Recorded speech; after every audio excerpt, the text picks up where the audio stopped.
Welcome to Heroes First Podcast, sponsored by Fund the First, the nation's leading verified crowdfunding platform for first responders, military, and medical professionals. And now, your host, broadcasting from Long Island, New York, Robert Garland. Hi, everyone, and thank you for joining this week's episode of Heroes First Podcast. Each week, you will hear from a new guest that portrays excellence in the first responder, military, or medical professional field. If you are an active or retired member of the service, or even a family member or a friend, then this show is for you. Our podcast is also proud partners with the Everyday Heroes Podcast Network and the Law Enforcement Today Podcast Network. I would like to now present to you our very special guest for episode 17 of this podcast series, Fund the First Chief Financial Officer, Mike LaLuna. Hey, Mike. Hey, Bob. How you doing? Good. Hey, Mike, it's great to have it finally on the show. I remember we did a test pilot show, and now 17 episodes in, we're here again, and we're going to discuss a lot of things tonight, and I'm sure our listeners are going to be very excited what we have to say and learn a lot, because that's big what we try to do. We like to educate people and inform them about our platform and other things that we've done in our business careers. So let's take a look back and from the beginning. So I don't know if you remember. Do you remember when I called you to get involved with Fund the First? October of 2019. So October 2019. We were gearing up for a alumni baseball reunion event at New York Institute of Technology. I think it was after that. Right. It was right after that. It was right after that where we really got more serious with Fund the First. When you guys, you set up a table at the New York Tech baseball field actually that day, and you presented a check for Matt McDevitt, who passed away. He was a firefighter in New York City. He passed away due to a rare cancer, and I got to witness what Fund the First was all about, and that's where it kind of hit me. I was like, this is a great cause. I gotta somehow get involved more. And I was, fortunate enough to speak with you more after Nat's funeral, where we all, went together and we really started talking more serious about bringing this platform to light. No, and it's, what? It was a blessing that we were able to reconnect in that matter. And having you on board, we would not be where we are today, without you here. I appreciate that. And, obviously it's a team effort. We've got a fantastic team, and we all work super hard at doing what we do because we love it. I mean, we love what the opportunity is for this platform to help people across the country. And that's the beauty of, yes, we're a for-profit business, but the business is almost like a secondary offshoot of the ability to help people. And that's what's really cool about what we're doing. And that's what got me, passionately involved from the onset. Right. Like you've said before, a for-profit for good. And that's right. What we do. And you know what?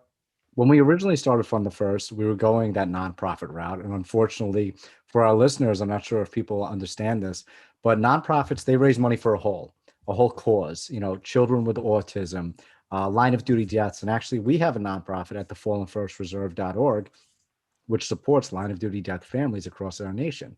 Now, we couldn't do this with Fund the First because the IRS doesn't recognize crowdfunding for the individual. So we were actually fortunate enough to be able to provide our nation's heroes with this platform, because now they're able to maximize on their donations and maximize on their campaigns. So when we first started this, Mike, we were starting these small campaigns, and it was just basically a fundraiser for Matt McDevitt, and that raised, almost $10,000. And getting the platform started, let's talk about how much work went into that. How much work just filing, all the paperwork with go ahead. I'll let you talk about it. So I guess what I came into was we had to organize the corporate paperwork and get everybody on board and, gather our shareholder agreements and put that in place, because that's normal corporate structure. And we did all that. And then we started vetting different companies to work with us. And I think you already had Generations Beyond on board from the beginning before I was even a part of Fund the First. And then working with them to change the scope of the build out of the website. That was the hard part, where we had to go through the nitty gritty minutia of tech development of the platform and make sure we got it right. That was a lot of work, going through the scoping document and setting all of that up. Definitely a lot of work. Well, something to add on that, not only was it a lot of work to build out that scope, and that scope originally was, 20, 30 pages, and it turned into, at the end, I mean, now we're up to hundreds of pages on what goes into our platform. But that scope of work, originally, one of the main things that we wanted to do, which was so important and so imperative to our platform, is verification. And what were we doing right then? Around December-ish, we were saying, okay, December of 2019, who are we going to pick as our verification processor? And right. Yeah. How did that come up? I mean, was it, we knew of ID Me at some point. You guys knew who they were. Was it like, I forget how that came up. Did I come up? Did Kevin come up with it? Was it you? I mean, I forget where that honestly started. I started running around and I got on the phone with places like LexisNexis and these other identity checks and everything. But then I think we all started chatting about it and we're like, wait a second, ID Me. Yeah. They do verification. And we really researched it. And Blake Hall, oh my God, he's such an incredible person. Blake's background with the military and everything he did. And now is the CEO of a company that just raised $100 million in a Series C. Incredible. Absolutely incredible. They're building out basically a whole layer of the internet with verification. But for us to be able to choose them, partner with them, build out that API into our platform to make sure that this is structured and perfect for our user base was just so much work. But it was so great to be able to choose them. And I mean, you remember this, how many calls were we on with them back and forth with our developers and their developers? Yeah. That was a lot of work that, we didn't know what we were getting into when we started to integrate their API with the platform to make sure everything was working properly. And it was just back and forth, making sure bugs were fixed quickly. I remember the month of June when we were in that testing phase, that was just, we were worried at one point. We were like, is this going to work? Are we going to be able to make this a seamless process for the user? And making sure that they could identify easily. And there were issues that we really worked through a lot of stuff to get, their team was fantastic. They helped us out tremendously. And then our team on the tech dev side, they put together a great solution and we were able to figure it out. Yeah, and you bring up a good point again with testing phase. Now, everybody needs to test their platform, especially with something like what we're doing in the crowdfunding industry, building out different technologies and integrating them all together. So when we were testing this, we went through, I mean, I know myself, hundreds of cops because I'm closest to cops. And then I made sure I got firefighters, military, everyone on the team, John, Kevin, you, Ashton, we were all making sure we got people to test out this platform. And we found bugs over and over and over again until we made this perfect. And that was when we launched. And it was, great, again, like you said, to be able to handle this with our developers and to choose the perfect verification processor. But not only that, remember when we were doing this, we said, okay, we're just going to verify the first responder status. But then we wanted to be truly trusted. And for our listeners, again, campaigns on our platform are verified twice. When someone creates a campaign, in order for it to go live, the beneficiary must be verified by their first responder, military, or medical professional status. In the event of a line of duty death, like tragically what happened the other day with Officer Sakos, we verify the next of kin or widow, and we verified his wife in this instance, and we have a whole process for that as well. And I'll touch up on that for a brief moment. That campaign now, I believe, is it over $40,000? It's doing well. Last I checked, it was over almost 40,000. Yep. Yeah, it's doing well. And you know what? Like we always say, it's not about that money that comes in. His wife, Irene, and their two children, they need that support system. And it's so great to see people coming together to support that family during this tragic, tragic time. So back to the platform. When we were building this out, not only verifying first responder, medical, or military status, in order for someone to get a cash out and their check at the end of their campaign or during their campaign after a 30-day cycle, they have to verify their identity. So now it's foolproof. You're verifying twice, and you're doing all that. You're verifying your social security number, you're verifying your date of birth, you're verifying phone number, you're verifying your license, you're verifying your first responder IDs or numbers if you're in the military or medical professional field. There's a lot of stuff that goes into it, and that builds out the trust in this system. And that's what's so important, especially for people that want to donate to a campaign. They need to know that money is going to a true, honest, and verified source. Yeah, that's the beauty of what we're able to do for our customers and our donors, more importantly, because donors are putting up their hard-earned money to give to the right sources, and sometimes you never know where that money is going to go. There's other platforms that exist out there that campaigns can go up day and night, and you just don't know if they're true and honest, and we're flushing that out with the process that we put in place, and that's where we hope to gain the trust of the public. We are gaining that trust, and think about where we've come so far. But let's get to that. Let's backtrack again for a second. So now let's go back to December. We're in December. We're getting all the platform together, and then we came up with an idea. The idea was we need to raise capital, right? We have this great idea, and this idea to build out this incredible platform. But how are we going to do it? What are we going to do? So Mike, why don't you speak about that for a moment? Because a lot of people don't understand necessarily raising capital in a business and what goes into that and all the steps that are needed and how our team works together to make that happen. Sure. So businesses require money to survive. And when you don't have a lot of money at first, you need to find a way to raise the capital to pay for expenses. Our biggest expense during the first 6 months was the platform development. And, being able to afford to pay developers to build the technology side of the platform out, integrating the cost of things like IDing and what that platform cost us. That was not cheap. That's expensive stuff. And we had to come up with a way to raise the capital. So how did we do that? We formulated a plan to set a valuation for our company. And that's kind of where it starts. You start with a valuation, and from there, you determine, is this reasonable? Well, Mike, let's backtrack for a second for people that aren't familiar with valuations. How did we, as a startup, right?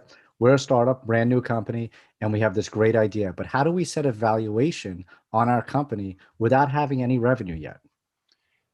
You use a lot of market research, and you gather data, and you figure out numbers, and you put pen to paper, and you kind of do some estimates, and you figure out a projection and a forecast for the next 2 to 3 years. And off of that forecast, you can do what's called a discounted cash flow method. And that's probably the simplest valuation method for any startup to use. And you take that discounted cash flow, which is basically your projected revenues and expenses, and then the cash flow that's left over, you discount it by a percentage. And that percentage could be 10%, 15%, 20%. And that basically gives you a present value valuation number. And that's what we figured out. We figured out that the valuation that we needed to go out there and raise money with was a specific number. And we went to friends and family that were willing to invest. That whole process of figuring out your valuation and what your company's worth pre-revenue is a challenge. It's a work of art. It's not an exact science. So when there are company founders out there that are trying to figure this out, it's really a work of art. Do the best you can. Figure out what other companies in your space have done. Determine what you think your revenues will look like, what your expenses will look like.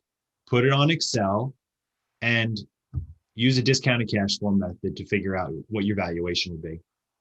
When companies go on Shark Tank and they come up with these valuations, that most of them are doing the same method.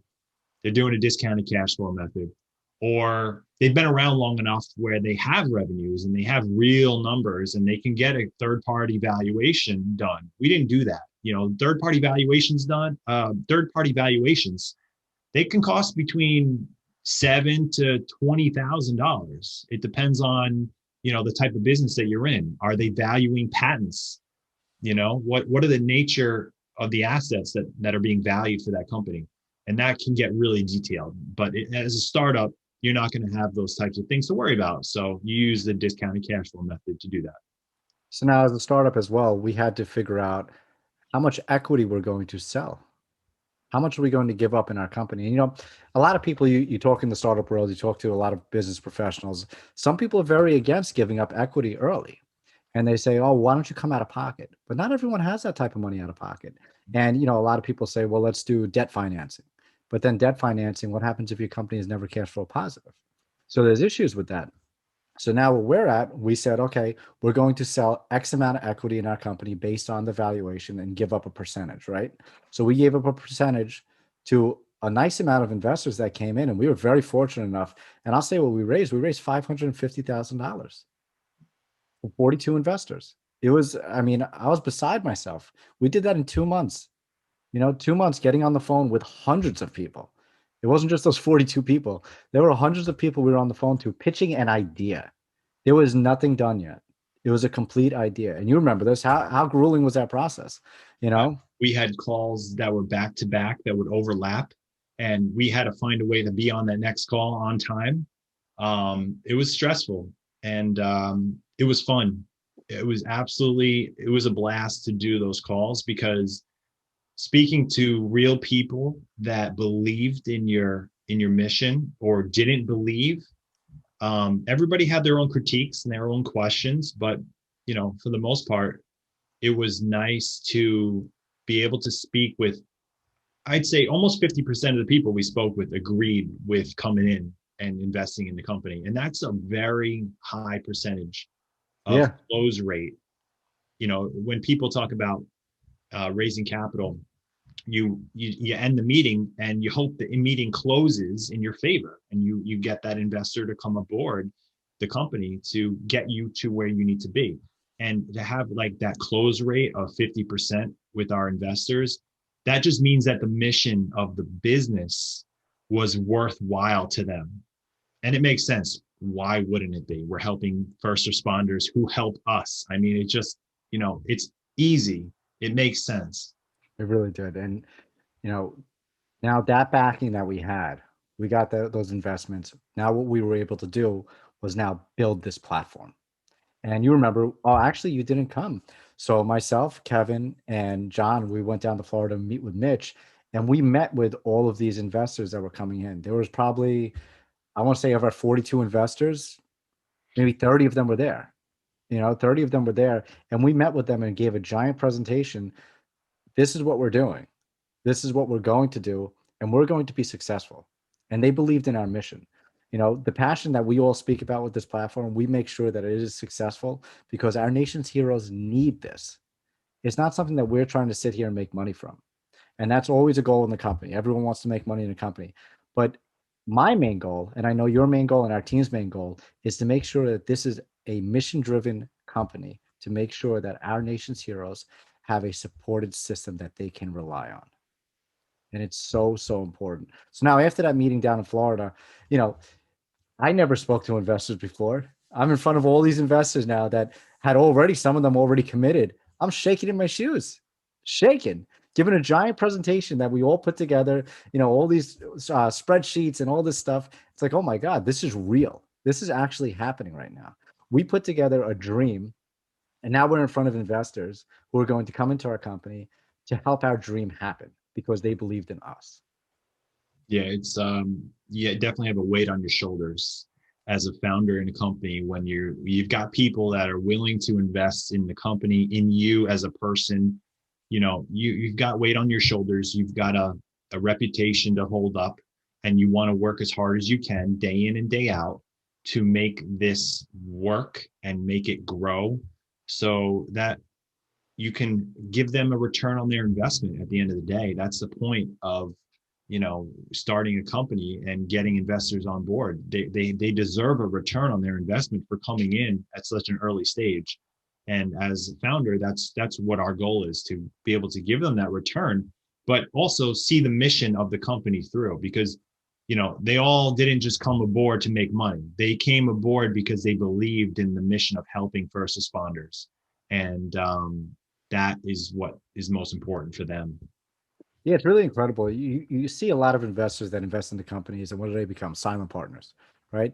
And we never expect anything of investors. When someone invests, you expect them to just basically they give you your money and they're waiting for their return at X date, 3 years, 5 years, 10 years, whatever it may be.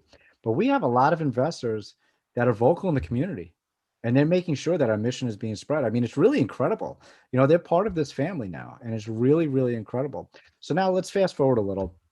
We build out the platform.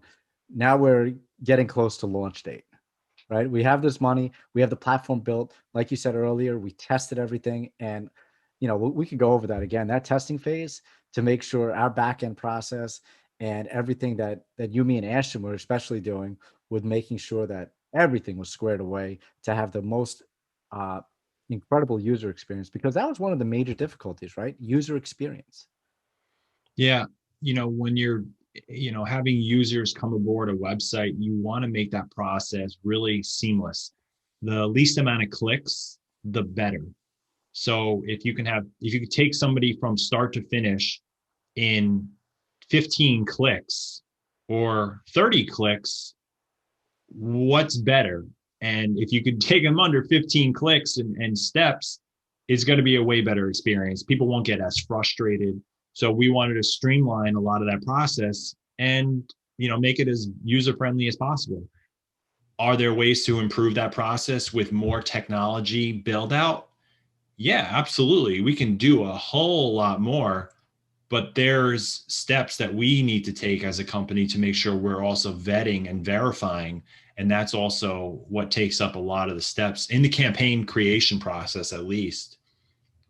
Yeah, so we do, even though, like you said, we could integrate a lot of AI and machine learning to do a lot of the steps that we take, but having human eyes on the campaigns and analyzing the campaigns to make sure everything is truthful and honest is really important. And that's why there are certain steps when you're filling out your campaign process. And there are asking for different phone numbers of different people, next of kins, and all this kind of stuff. So it's really important to make sure that this is a great user experience for our users. So we're now in June. We're pushing close to our launch. Our launch date is going to be July 4th. And oh my God, we were all like, okay, this is going to happen. We're launching this thing. What's going to happen? What's going to be the first campaign, the second campaign? What's going to go on? So now I remember, our first two campaigns that we had basically on the platform, so to say, was Callie Stalker. Who Callie is, her name will forever live on in this platform. I'm getting chills talking about it right now. And she's really the reason behind the development of Fund the First. She went through the hardship that Jason and Brenneth went through with their daughter, and seeing her pass away at 2.5 years old was horrible. Absolutely, absolutely horrible. And we want to make sure that everyone always remembers that Fund the First was started because of what they went through, to make sure that people have a trusted support system, because they didn't want to put their faces out there on GoFundMe or one of these other platforms because they were afraid of someone else using their identity to benefit off of their hardship. So that's why this was developed. So now their campaign was one of the first ones launched after we launched on July 4th. We had Rob Cardona. Rob Cardona was one of the detectives that worked in my personal squad at 13th Precinct Detective Squad. He passed away from COVID, from coronavirus. Horrible. One of the nicest guys I've ever met. And I only met him for a couple of days. And then he was out sick and he was in the hospital for so long, and then tragically passes away from this. It's horrible, horrible. We did a fund, one of the people in the office did a fundraiser for him. And then from there, we were off. I mean, where did we get on first? What was the first program we got on in the news? Fox and Friends, right? Fox and Friends with Brian Kilmeade. Yeah. Right. That was right in your office. So it's funny with Brian Kilmeade. Right here. Yep. I mentioned to Brian, because he happens to live in my town in Massapequa, and I saw him and I said, Brian, one day I got to get on your show. We're developing this thing called Fund the First. And he goes, well, okay. I'm like, well, let's get on now. He's like, but you don't have anything. He's like, when you actually have something and it's real, then let me know. And sure enough, actually, we had a Newsday article come out first. That's what it was when we launched. The Newsday article gave us validity, which was great. And Newsday actually just did another article on us from that first article, which is pretty cool, which we'll talk about also. But being able to use that as leverage to get on Fox and Friends was huge, absolutely huge. And that day, how many emails were we getting that day when we were on Fox and Friends? Oh man, we had so many emails. We were struggling to keep up with them all, which was exciting. And I remember you divvied up the emails based on the topic of the email. So if it was like financial related, Mike, you got to do this one. If it was more marketing and platform related, you gave it to Ashton or Kevin. And if it was more related to operations, you handled that one. So that was a wild experience trying to answer as many questions from people. And a lot of it was just like, I love what you guys are doing. I believe in this. This is incredible. I'm a supporter. I'm a fan. Mm-hmm. A lot of the emails were, we didn't even need to respond to them. It was more about just them giving their opinion of what we were doing. And I don't think we had one negative comment, which was really exciting to hear. I think we're still yet to have a negative comment. Every once in a while, you'll see on social media, and it actually happened last night. And I'll use a perfect example. I posted up on one of the social groups that I'm in on Facebook about Officer Sakos, who just passed away, like we mentioned earlier. And someone commented, "Don't trust these scam sites." So quickly, I commented back, and I said just basically this. I said, "Hi," I introduced myself, and then I said, "Before you jump to a conclusion, please just do a couple minutes of research on our platform to see what we're actually about. I understand exactly what you're thinking right now, and we are combating just that thought to make sure that this is trusted. So before you go ahead and write anything else, please do some research and feel free to contact me directly with any questions." He shot me a message. And Afterwards? yeah, he sent me a message. So you remember I screenshotted and sent that to you.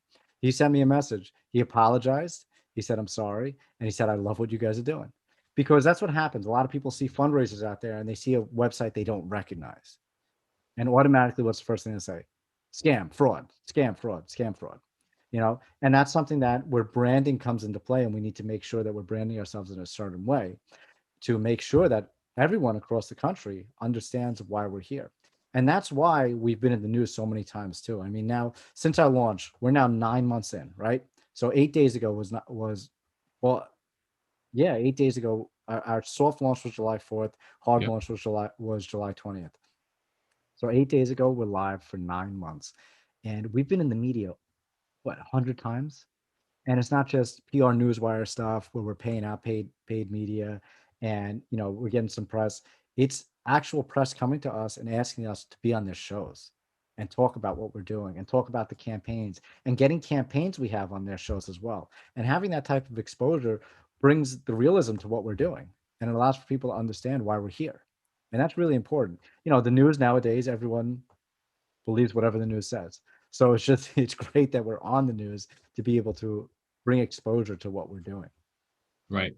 And I believe we really just recently passed 1.1 million raised through the campaigns that have come to the platform, which is incredible. We passed that $1 million mark about a month ago, and we're over 1.1 now raised for the fundraisers that have come to the platform. And when people say things like that don't trust this platform, it's a fraud, it's a scam. Go to the website. Look how many campaigns, look how many fundraisers have come on our platform. Where's the fraud? Where's the scam? Mm-hmm. We're rated by the Better Business Bureau. We have no complaints. I mean, there's no fraud. There's no scams here. You're not doing your homework. You're being lazy. Stop trolling on social media. At the end of the day, that's what you got to start, getting away from. Stop trolling. No, you're so right. And you know what's great? Even though we are a company and a business, we're very transparent. If you go right on our website, what are you going to see right down there? It says launch July 4th, 2020. It's going to say $1.1 million raised. It's going to say 174 active fundraisers through our platform. It's going to say over 11,000 unique donors. How crazy is that?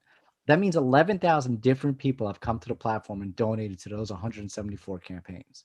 And not only that, we have over 4,000 registered users across all the states in the country. There's only one state. We're still yet to get it, Nebraska. I don't know why.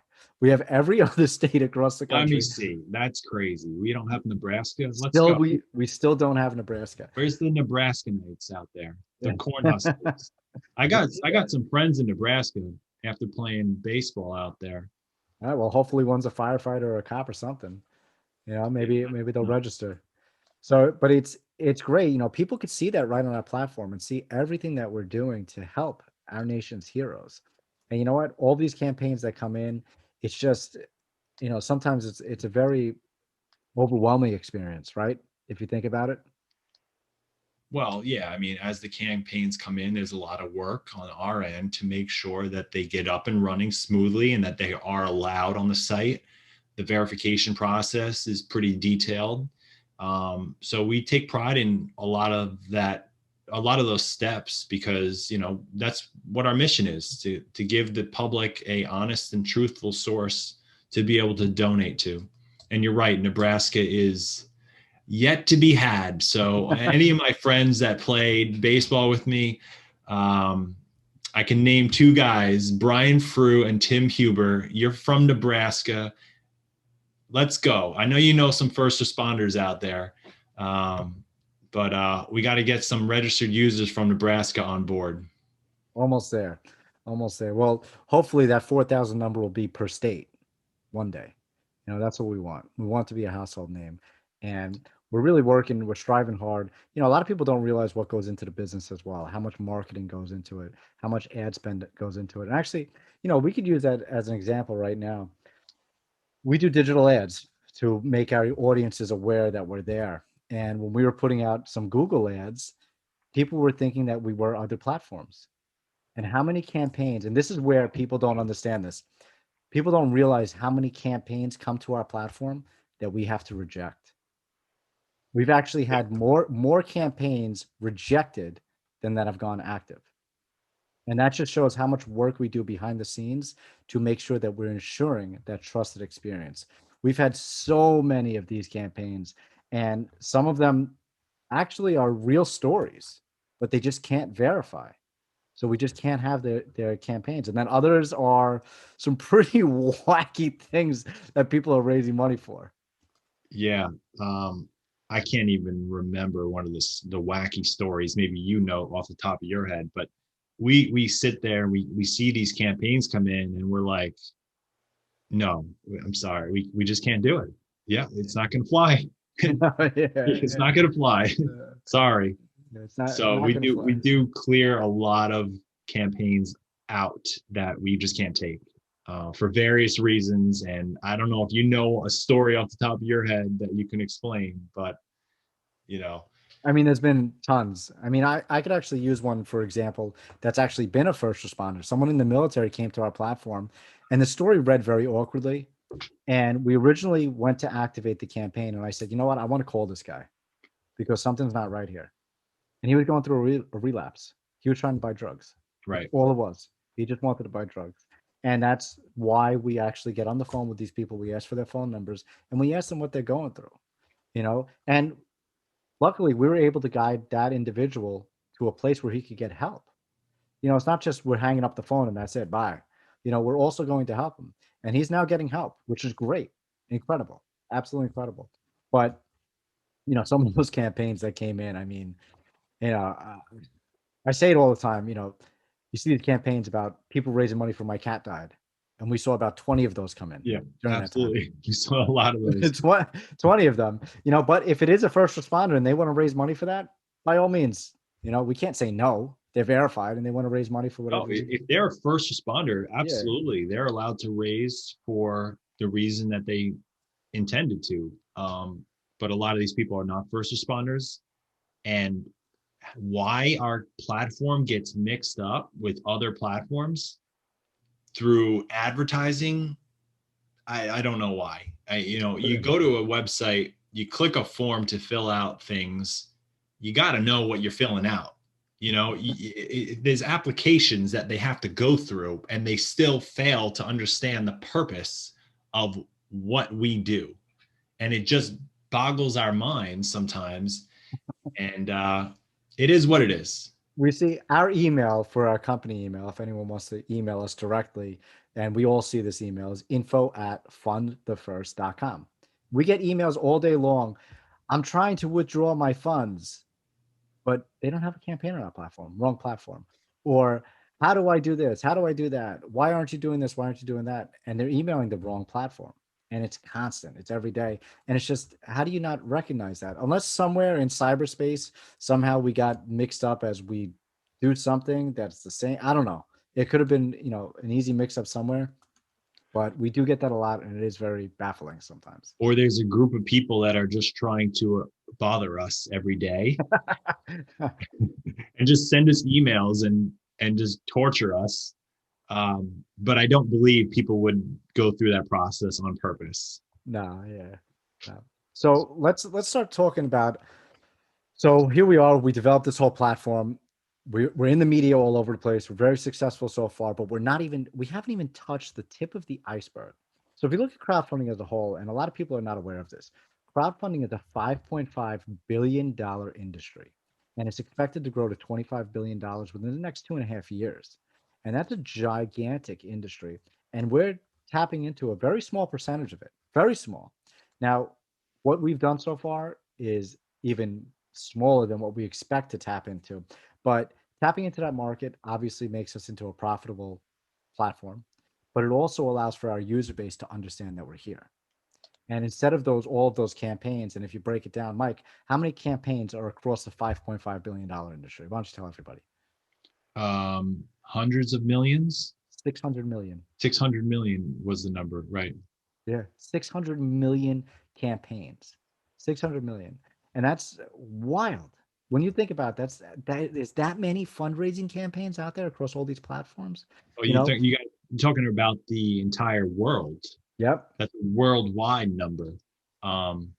We've got 178 of them, No, yeah. the platform, but there's 600 million campaigns worldwide on various platforms. And there's a lot. There's hundreds of crowdfunding platforms that exist in various industries. And they offer different things. We offer, and we happen to be one of the only that offers services to first responders, military, and medical professionals. So we're first to market in that market segment, which is really, really unique. And we're super proud to be able to be one of the first to help our first responders. Oh yeah, no, it's really great. And so with that, with what we've done so far, we've also partnered with a lot of companies and a lot of nonprofit organizations. And I think we're up to 25 partnerships. I have a couple that are sitting in my queue that I have to get out to a couple of different organizations as well, that are willing to build out and grow with us. And so we could help grow them. They could help grow us as well. Now, one of the cool ones that we just partnered with, super, super excited about, is GALS. And for all of our police officers, especially out there, GALS is one of the leading police equipment distributors in the nation. And we were very thankful to be able to get on the phone with them for the past couple of months and build out the scope to really get them involved with Fund the First. And they love what we're doing. We obviously love what they're doing. And to be partnered with them, their CEO, Mike Fadden over there, it's just absolutely incredible to be able to now have them sponsor campaigns. And not only that, by sponsoring campaigns, they're providing donors and verified users on the platform with a discount to their website as well. And their website, they do very well for themselves. And they have a lot of traffic, a lot of eyes on them. And it's just really, really special that we're able to partner with them. Yeah, GALLS.com for tactical gear, footwear, clothing, flashlights, all kinds of protective gear in the field of public safety. And we are honored to be partners with them as they cast such a big net across the industry. Yeah, great. So let's move into the future a little. We have all these partnerships. We're platform successful. We raise capital to get everything going. Capital only lasts for so long. Now, even though we're producing revenue, we're not producing the revenue numbers that we expect to produce yet, because we're just at the tip of the iceberg. We're still branding. We're in that branding phase. We're still making the nation know who we are, making them aware of who we are. But like I said, capital that we originally raised, that $550,000, only lasts for so long. So now what happens when a company starts to run out of capital? What do you say? You have to base another valuation, right? You have to compare it to the industry now that we're live and say, okay, what is our valuation now? What kind of money can we raise now from investors? So Mike, why don't you go over that and where we've taken it to today? Sure. So we have been live for almost 9 months. So we launched July and we're here approaching May 1st. And we are at a point where we need to increase our capital in order to increase our marketing spend and raise awareness, as you were saying, because we're spending more than we're taking in. And that's okay. That's the way businesses start and they grow that way. But they rely on capital, especially as a startup. You rely on investment coming in. So we're in the middle of another round. It's actually a public round through Republic, REPUBLIC.co. So republic.co is the website. We have a crowdfunding campaign for our business. You're able to be a part of our family and invest in Fund the First, which helps spread our mission and helps spread the opportunities for first responders to be able to fundraise on our platform. And that's where we're at today. If you wanted to partake in that, you can visit the website, republic.co, and take a look at the Fund the First campaign that's live right now and see if it sparks your interest. Yeah, so we could have taken another traditional approach and went to friends and family again, or angel investors, or venture capitalists that we were speaking with, and private equity groups that we were speaking with as well, that are interested in the crowdfunding industry and that have invested before in the crowdfunding industry. But if you remember, one of those VCs and angel investors, they came to us and said, "Why don't you do a public round?" Well, let's actually take a step back. Even though it is public, it's not public shares. It's still private equity and private company. Right. So you're not able to publicly trade it, and it converts at a different time at a later date based on a liquidity or an acquisition or cash flow positive, or we could pay dividends, whatever it may be. But now you can't trade those assets right now because we're not public. Yeah, so, we're not listed on Robinhood where you can right. trade in and out of GME like crazy. Right. So yeah, that was crazy. GameStop. Yep. So now by doing it this way, when one of these angel investors said to us, they said, bring it to something like Republic, because now at Republic, you're going to have maybe your target audience invest, and now they'll have a vested interest, join your family, and now always know that Fund the First exists. And now all of their surroundings, if they ever need it or know anybody that ever needs a fundraiser, they're not going to go to one of these other platforms. They're going to say, you know what? I invested in Fund the First, and not only that, I became part of that family, because that's a really important family. And now I want to make sure that whoever needs it uses that platform. So here we are. We're running what's called, like you said, a Reg CF. Our Form C is filed with the SEC. That's all public on our campaign. We have financials, everything that's been reviewed. Republic does all its due diligence to make sure that we are a real company, verifying our EIN, verifying us, everything. It's really incredible what they do to bring a whole new level of standards and gameplay to the equity crowdfunding industry, because we're the donation-based crowdfunding industry. They're the equity crowdfunding industry. So it's great. And like Michael said, if you want to invest, you could visit our website at fundthefirst.com, and there's a little link at the bottom of the homepage, and you can click to invest in Fund the First, or visit republic.co and find our campaign as one of the newly launched campaigns. And now in 15 days, we're up to $104,000 raised through 51 investors. Now that's doing incredible in 15 days. I mean, we're very thankful to have those 51 investors come in and want to join our family. But that's not our goal yet. Our goal is still to raise more.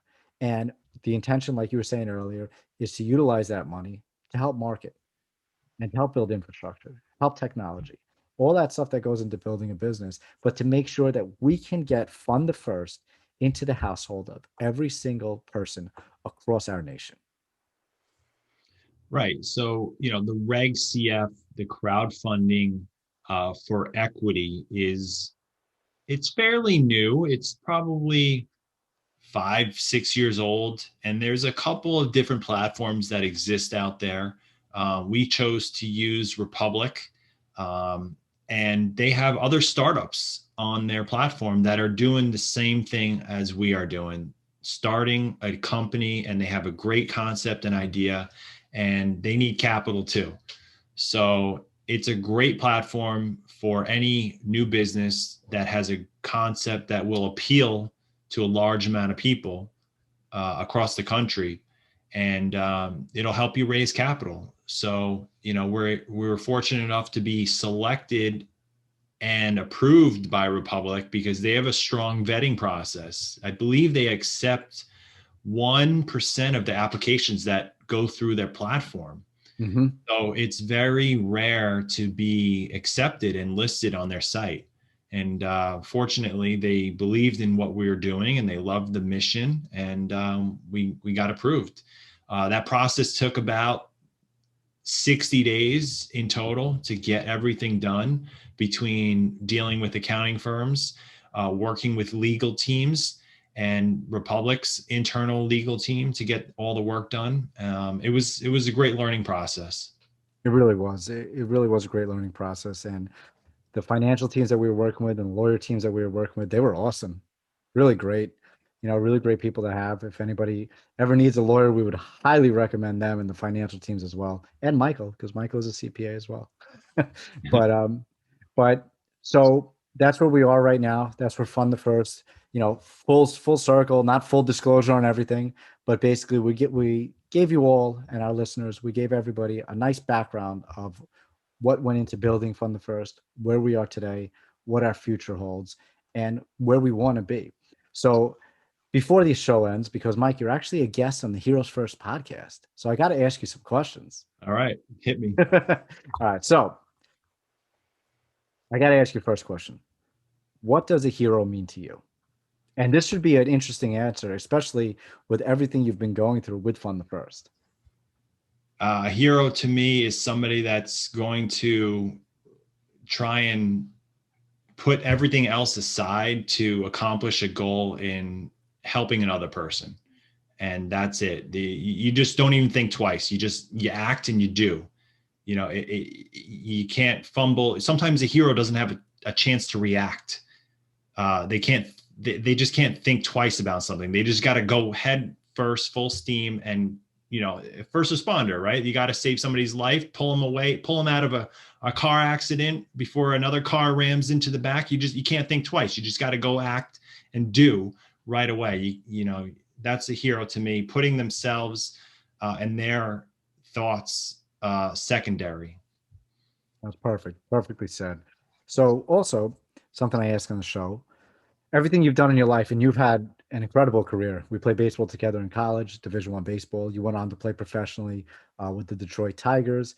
And I got to throw it out there really quick. My brother, I'm super excited for him. He just got promoted to AA with the Minnesota Twins.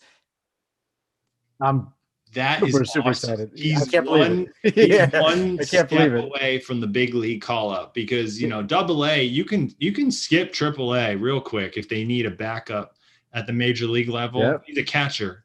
So a catcher goes down at the big league level, he could be the guy that goes ahead of the AAA catcher. It's very possible, but he's right there. So, that's incredible. And I know how hard it is to compete at the AA level, because I played with guys in single A that moved on to play in AA who have been released. And you're like, damn, I thought that guy was pretty good. Right. And he didn't make it to AAA or the big leagues, but that's awesome. Congrats to your brother. We're going to definitely follow his career this year, and hopefully he can make some noise. Yeah, we got to take some flights out and watch him play.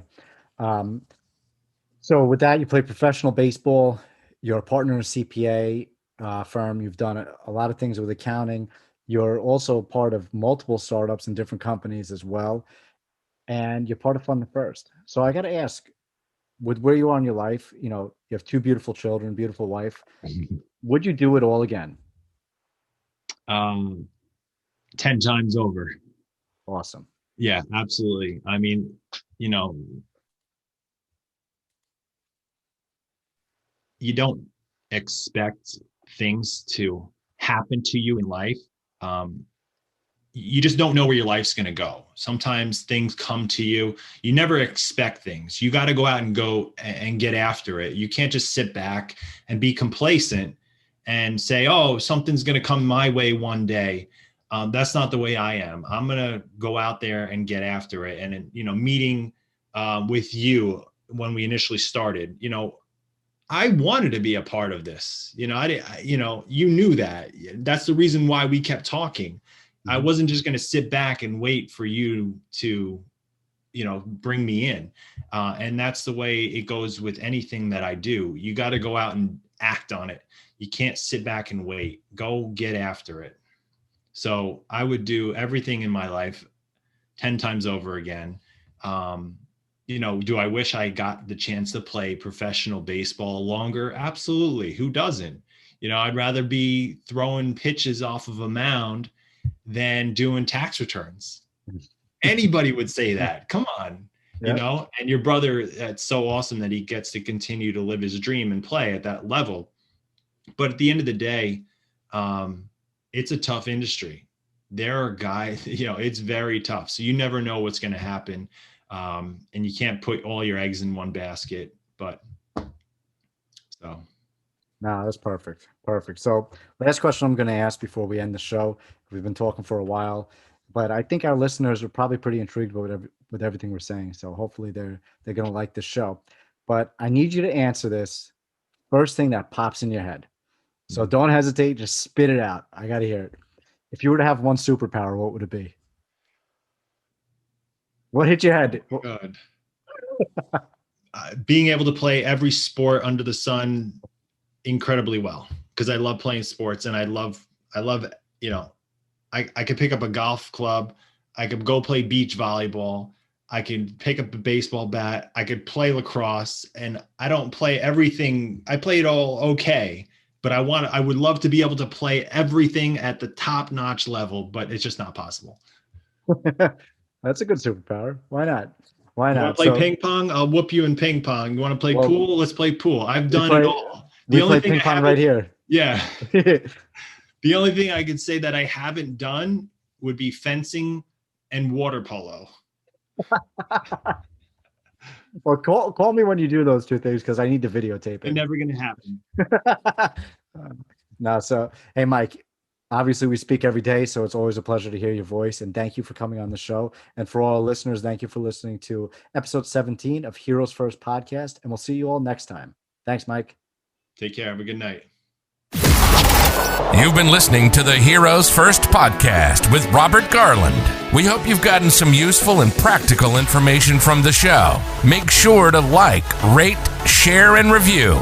We'll be back soon, but in the meantime, make sure to visit funthefirst.com and follow us on social media at funthefirst. See you next time.